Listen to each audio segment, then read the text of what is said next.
So I have a couple questions. How many of you know at least 100 people? 200? Right. We all know a lot of people. Do you have a different relationship with each of those people? Right? The person at the deli, your family. But if I ask you, are you in a relationship, do you look at me and say, what kind of question is that? I know 200 people. Why has the word relationship come to mean significant other? Newspapers, magazines, the internet, and of course we all want to have a partner. We want to have companionship. We want to have that sort of lasting bond with someone that we're close to. So we look at the word relationship as how can we have healthy relationships with everyone in our life and not just our urge and impetus to be with a significant other. So about almost 10 years ago, I was doing relationship coaching. And I had been working with someone who was an administrator, a parent coordinator, in fact, at the lab school on 17th Street, just up the block. And after we had worked for a bit, he said, would you come in and speak to a group of junior boys? And I said yes, because I couldn't find the no. Some of you remember there was something you know you had to do, but you didn't know why you were doing it. And I went in, I started speaking with these boys. I was sitting down, and I could see they weren't paying attention. And somehow something happened, and I stood up, and like a drill sergeant, I said, listen up. It's a bit out of my character. However, later that day, the administrator sent an email to the principal saying he had not seen a group of boys transformed in 42 minutes in his 10 years in the school. Would I teach relationship ed as a component of health ed? How many of you had relationship ed in school? No hands up. Okay. So 10 years later, I went into the school, spent the rest of the entire 2008-2009 school year there, and 10 years later, we've been in over 40 schools. We've been to colleges. We've worked with social service organizations. And we have a curriculum. If the camera could come in close. Healthy Relationships 101. And we say there's no 102 because you kind of get what's in this book and carry forward with it. We've also written a book. Some of you got the book when you came in. And this is a compilation of my experiences coaching and using very much the same approach to coaching as we use when we go in the classroom. Mostly we're working with high school students. And before each chapter, some of you who have the book, you'll notice there's a student journal entry because one of the things we had students start to do is keep journals on how they saw relationships portrayed in society. So we have a book, we have a curriculum, we also have a guidebook. Our guidebook's being used by mental health organizations. It's being used by women's organizations, organizations that work with trafficked women to help them rebuild and restore their lives, and most recently prison counselors. We did a workshop with prison counselors who go to Rikers Island, and we have found out that they're already starting, the prisoners are already starting to speak differently to their spouses when they have their limited time to be on the phone. So I have another question. What do you do when you want to get good at a sport? Practice? Feel free to call out the answer. How about if you want to get good at a language, foreign language? Practice. How about if you want to get good at an instrument? What do you do when you want to get good at a relationship? Practice. Who said practice? Loudly. Could you come on stage? I think you should lead the rest of the talk. Who tells us to practice relationships? So 100 years ago, or more than about the turn of the 20th century, the life expectancy was about 47. Up until then, the life expectancy was between 30 and 40 because modern medicine is what's kept us going. And so we are actually in a new period of human evolution. Now we live twice as long as most other humans. We don't think about that. We are living twice as long as most people have ever lived. How do we cultivate, sustain, and have relationships that flourish and thrive for decades and decades and decades? Some of you may have experienced a breakup. Has anyone experienced a breakup with an intimate partner? Has anyone experienced their parents breaking up? A few hands going up. It can be difficult. So there's a lot of information now out about relationships. In fact, 20 years ago, some of you may know Professor Dan Goleman. He wrote a book called Emotional Intelligence. And then he wrote a book called Social Intelligence. And many of you may have heard of the social and emotional learning movement, which is more and more is coming into schools. And Harville Hendricks, he was here about a year ago. Was anyone here for Harville Hendricks? Harville Hendricks wrote a book called Getting the Love You Want, which someone gave to Oprah. Does everyone know who Oprah is? A little over 20 years ago, and Harville went on a show. She's named him as one of the 20 most important guests that she's ever had on her show. But Harville Hendricks is what I would call a modern master.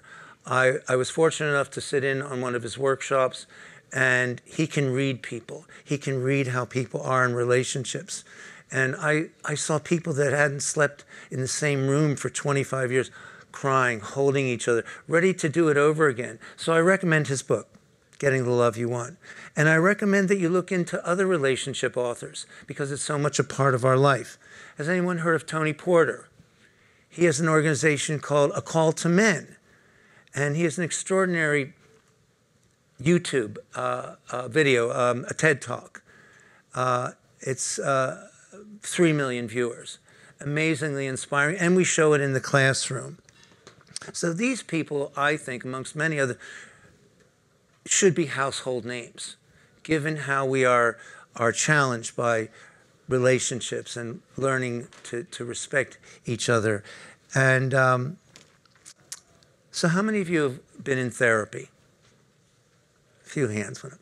How many of you don't like raising your hands when this question is asked? Okay.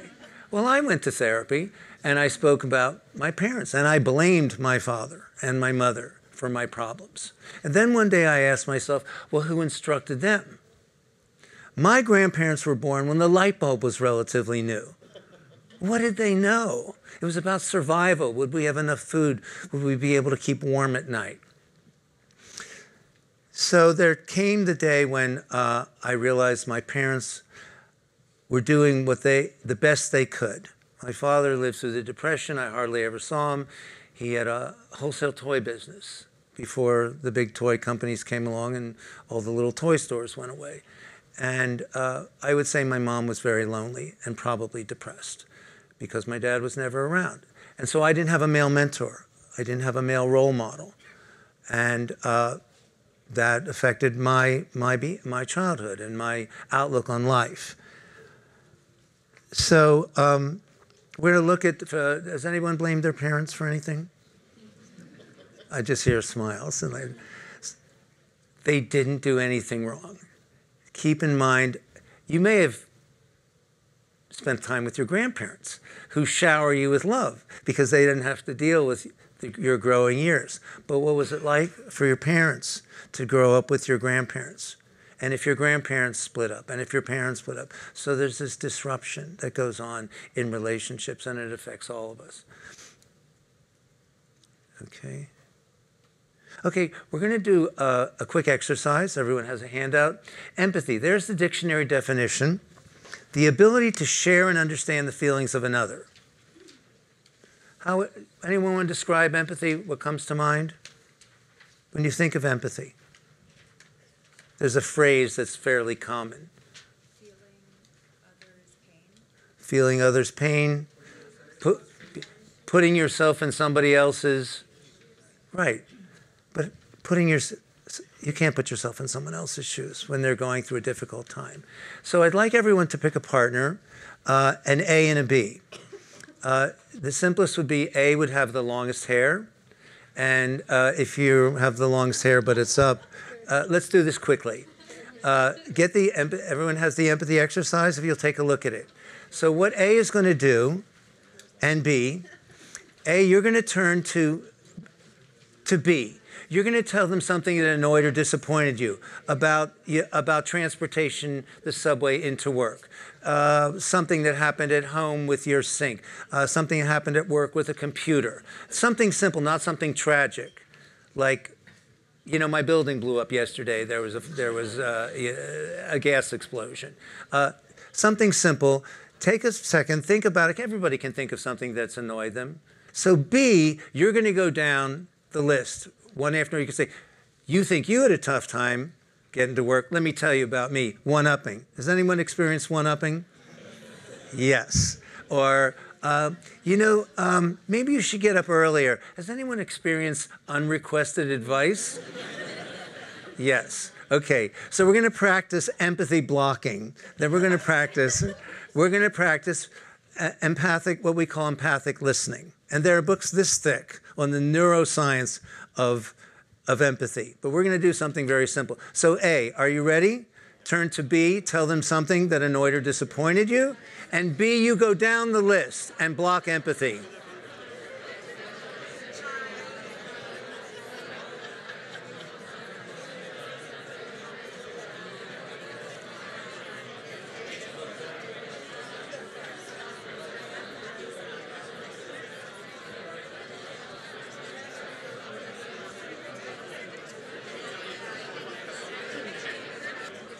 B, you tell A something annoyed or disappointed you, and see if you can look in their left eye, stay connected, and partner A, you will enjoy blocking empathy, as it sounds like you are enjoying this. Okay, begin. So now you're going to do what we call empathic listening. A, say the same thing to B, and B, if you can imagine, this is someone, your partner, someone you really love them, you care about them, someone you would like to be closer with, they're going to just say, I had a rough time getting in here, and you're going to look at them and say, I hear you. Like you really, and then say, is there more to that? Tell me more. That is our simple approach to empathy, is to simply say, I mean, even when I'm on the elevator now, and someone gets in, they go, I can't believe the weather today. This is my Italian Brooklyn accent. I can't believe, I can't understand why the Mets can't win a game. And I say, I hear you. That's all I say, is I hear you. And you should see the look on people's face. So A, turn to B, tell them again something, and B is simply just going to say, I hear you. Tell me more. As best you can, sincerely, imagining that person, they may already be someone that you're close with. Okay, A, begin.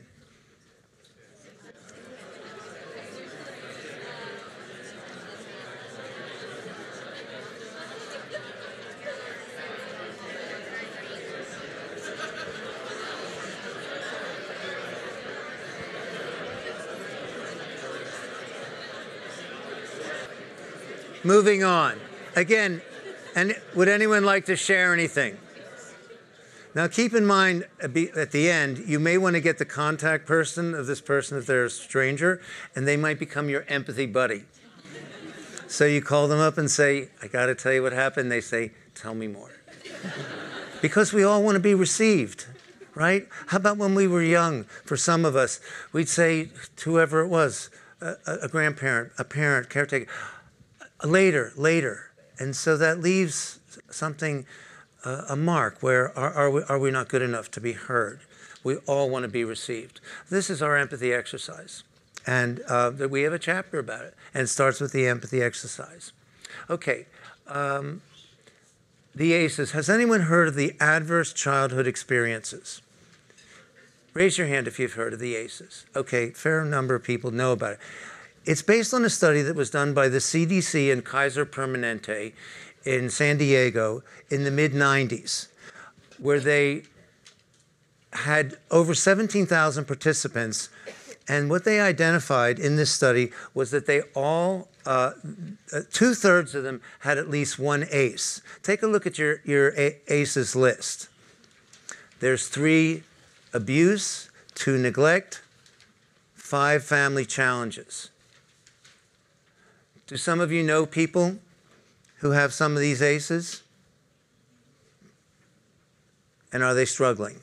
because of those ACEs, but they don't remember them maybe. And in modern psychology, there is a fair amount of information how people block out their trauma.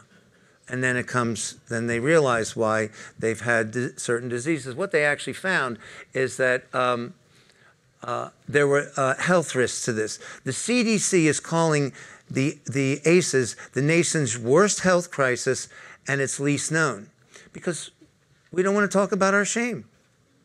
Do you go to a social event and say, how many ACEs do you have? I have 3. Never saw my dad. My mom was depressed, maybe mentally ill, and I don't remember anybody holding me, saying I love you, tucking me in a bed. And there were no books in our house. And I have trouble reading. And I've recently realized this, and I've cried about it. In May of 2012, I saw an article on the internet. It said suspension days drop 85%. And there were 400,000 hits on the article. It was about a school in Washington State in a small town called Walla Walla, where the principal had gone to a talk on brain science and found out about the ACEs. This is a guy that loved people, loved kids. His name was Jim Sporleader. When he realized that his kids had ACEs, because this was an alternative school where the kids went who got thrown out, there was gangs, meth, pregnancies, bullying, other drugs. Kid would say F you to the teacher, go to the principal, and he'd say, look, Smith, I got to put you out for 5 days. But it wouldn't be like, you know, you're a bad kid and, you know, you're going to ruin it for everybody.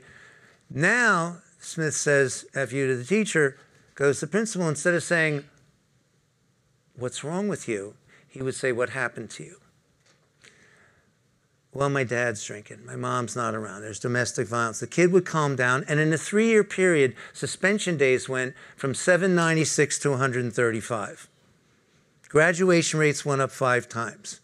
What do our schools want in this country? Do we want suspension rates to drop down? Do we want truancy to go down? Do we want grades to go up? So this is what happened in his school. Somehow or another, I found his email. I said, great what you're doing there. He emailed me back, great what you're doing in New York. He flew me out there. I gave a day-long workshop for his staff. A week later, Jamie Redford came in and spent a year in the school documenting the transformation and made a film called Paper Tigers.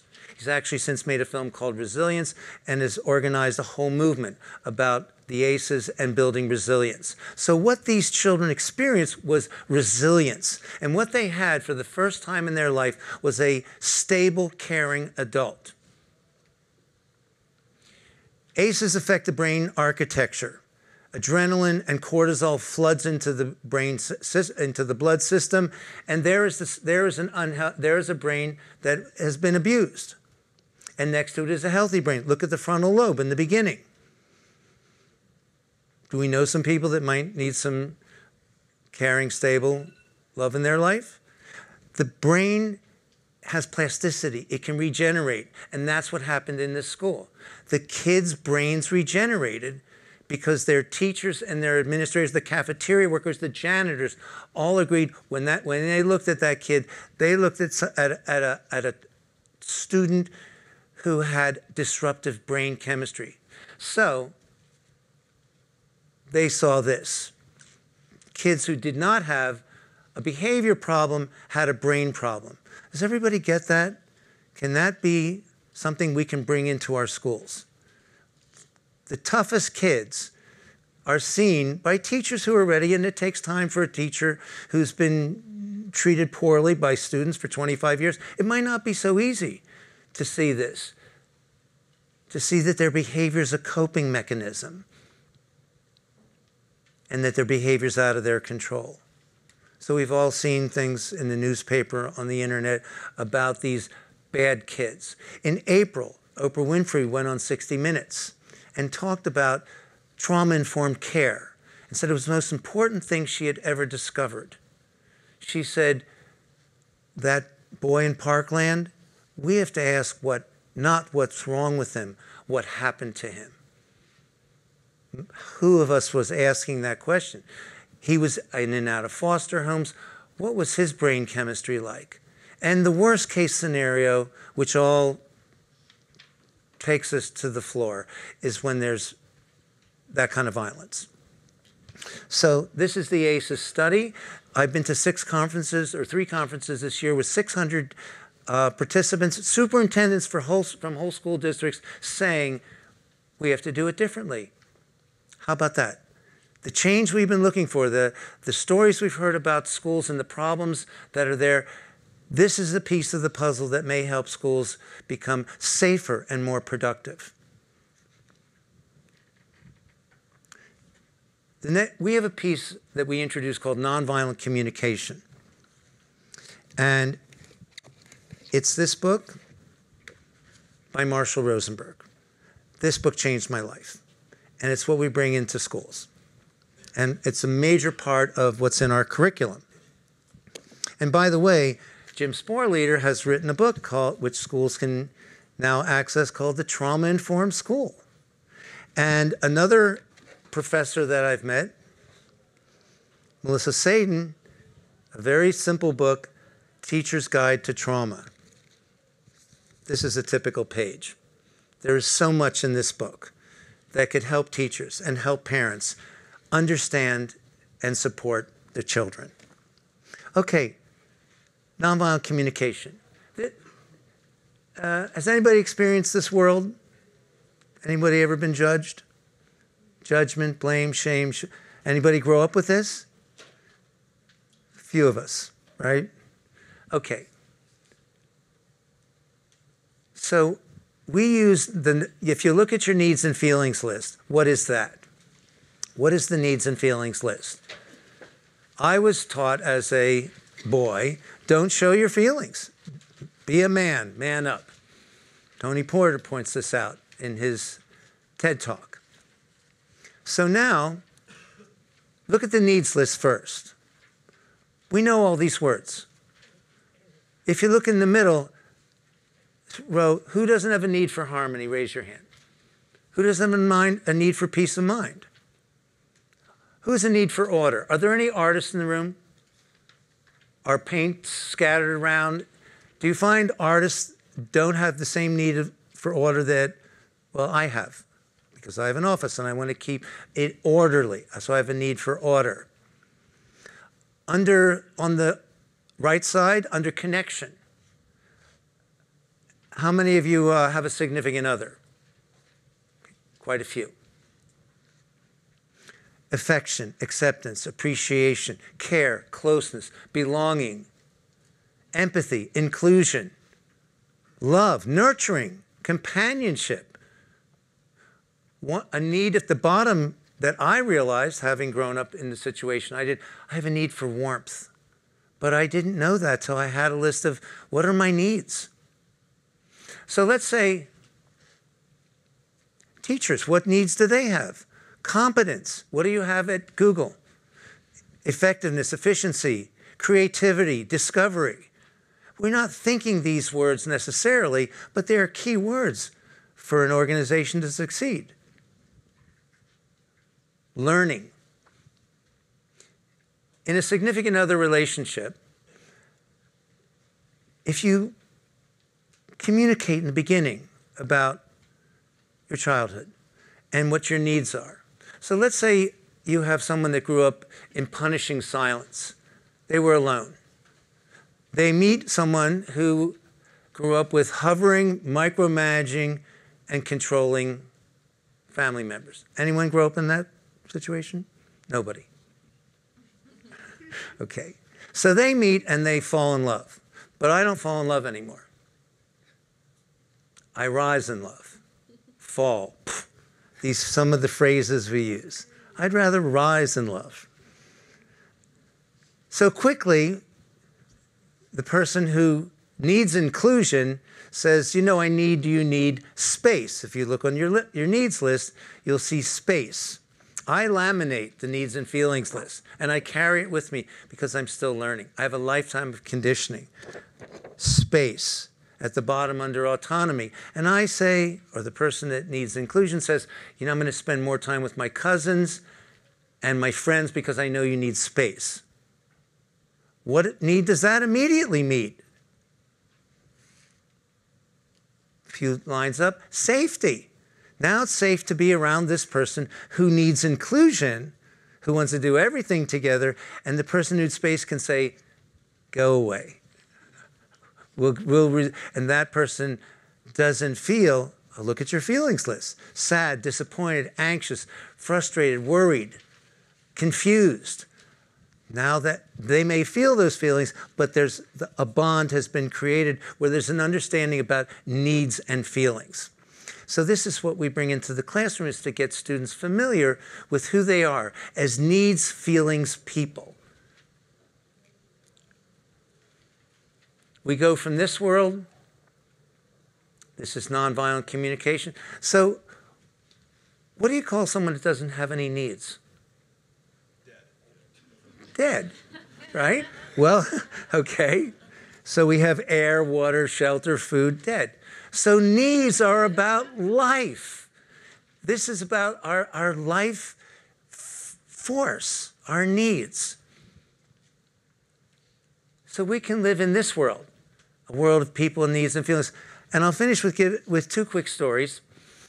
I live in the East Village, and I was working I was going to a class in Jackson Heights, Queens.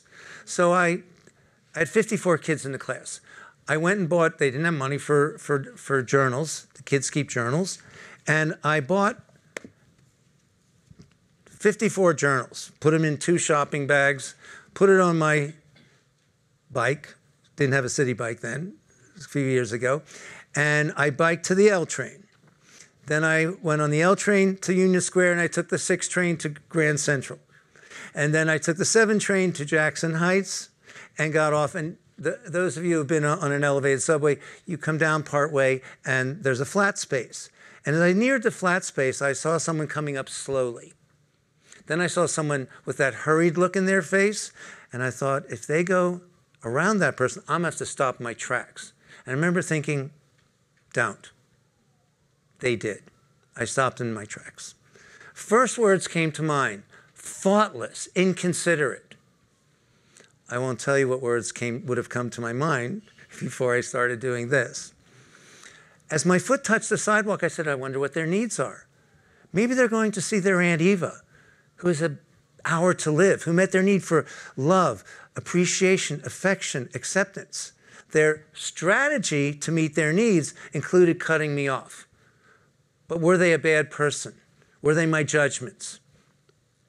And I began to imagine, maybe they saved someone's life who was drowning a month ago. Maybe they're a living saint in their neighborhood and help raise money for community services. And it was as though I experienced my neural pathways, it shifted. Neurons that fire together, wire together. There was a firing in my brain, and I went, I don't have to judge people. Does everybody see how that can happen? You're riding down the road, somebody cuts you off, right? You roll down your window and you say, that didn't meet my need for safety and stability. No, you idiot, or some other words. But maybe they saved someone's life. Maybe they're a living saint. Maybe they're rushing to pick up their child at school. The lights have gone off. And it's getting dark and their ride didn't come. Do I drive up to them, say, could you pull over, please? I need to interview you, find out why you cut me off. No, but I don't have to carry this anger and resentment. And I still get triggered. I ride my bike everywhere in the city. When cabs get too close to me, you don't want to know what I think. But I don't drive up to the stoplight because, of course, they had to stop. You know, they didn't have to get so close to me. But I don't do this, hey, you want to kill somebody? I could use the money from the insurance. It's like, I don't know who's in the back seat. Are they rushing to a hospital? Is somebody about to give birth? Are they sending someone with medical assistance to save someone's life? So we can use our minds to imagine what's right with people, what's okay with them, and not our judgments. So I highly recommend my book. has a chapter on nonviolent communication and a chapter on empathy. And we have journal entries before each chapter. And definitely nonviolent communication. This could change the world. And it's a major part of our curriculum. And I thank everybody for coming today and hearing about the ACEs. You'll be hearing about it a lot more. The trauma-informed school movement is exploding. And schools around the country are saying, let's be there for these kids. Because when you don't punish them and re-traumatize them, after a while, the teacher says, are you having a bad day? F you. Did you have breakfast this morning? Come on to the cafeteria. When you stop getting punished, what's the alternative? What else should I do? I'll study. And that's why at Lincoln High, graduation rates went up 5 times. And our goal is to make a contribution to the education system so that we will have more productive, safe, and successful schools, and to bring this to the parents and the teachers so we have a more harmonious society.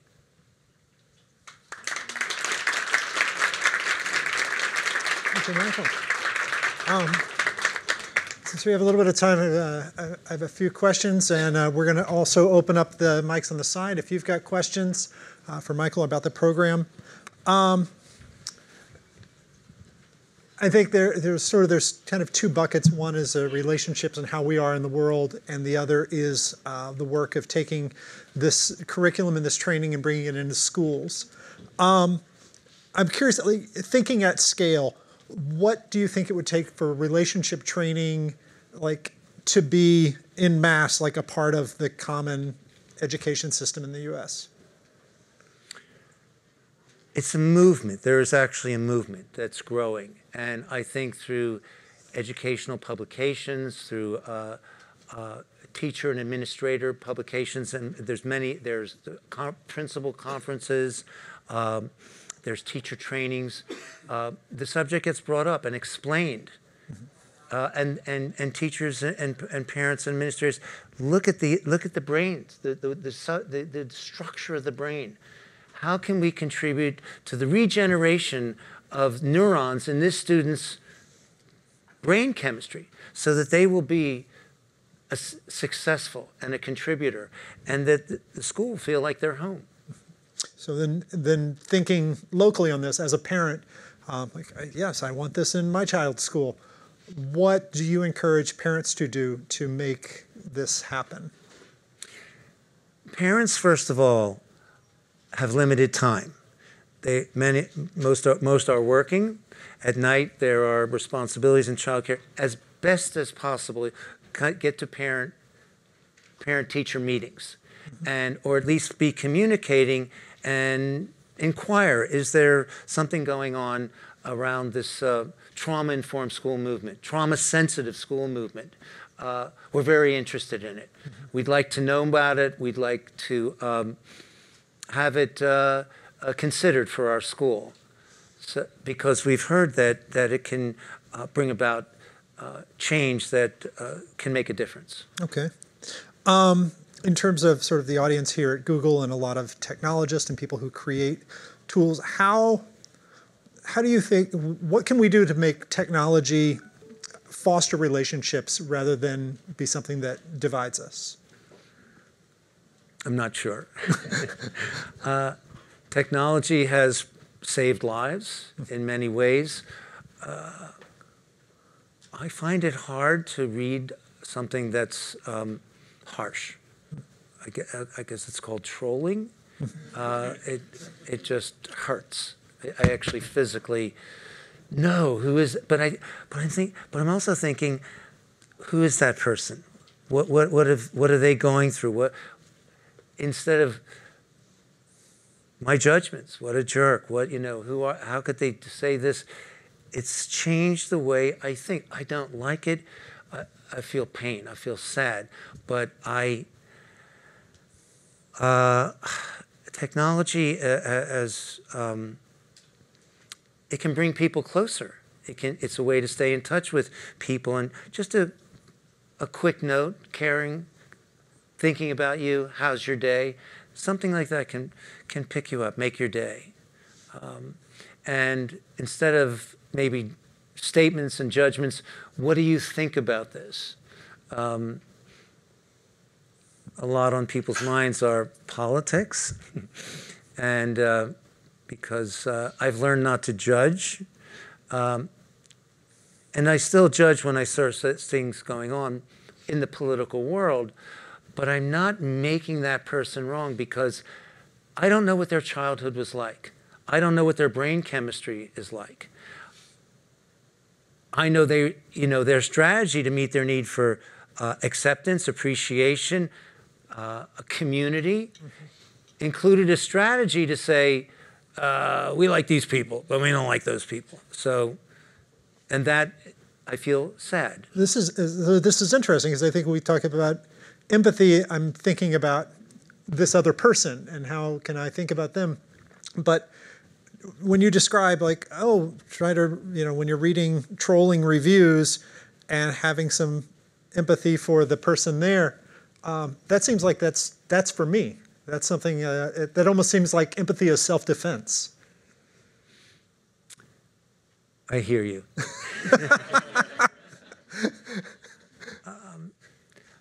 I wouldn't say I have, that empathy comes up for me. It's more, what do I feel? My feeling, and noticing that I'm just not judging. Mary Louise is our office manager sitting here. Corinne is our intern from Dartmouth University. Have you heard me say any judgment words about anyone?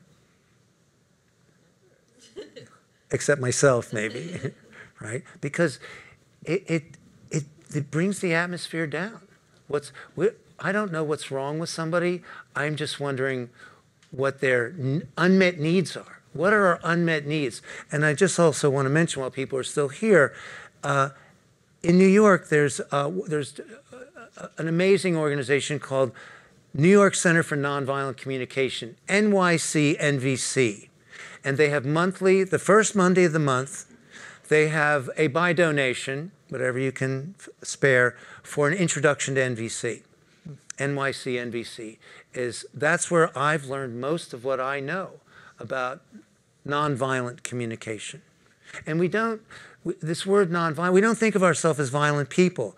We associate it with wars and beatings and killings. But are some of the words we say hurtful? And have a lot of hurtful words between countries led to violence? Hey, your country stinks. Yeah, your country stinks too. All right, let's go to war. We can do it differently. I think that's usually how it happens, yeah. That's how it All right, so one last question is that, obviously there's graduation rates and things like this, but in terms of just applying this in our relationships, how are we going to know we got this right? Like, what's the metric? What should we be looking at? There's a lot of data scientists here. We like numbers. Okay.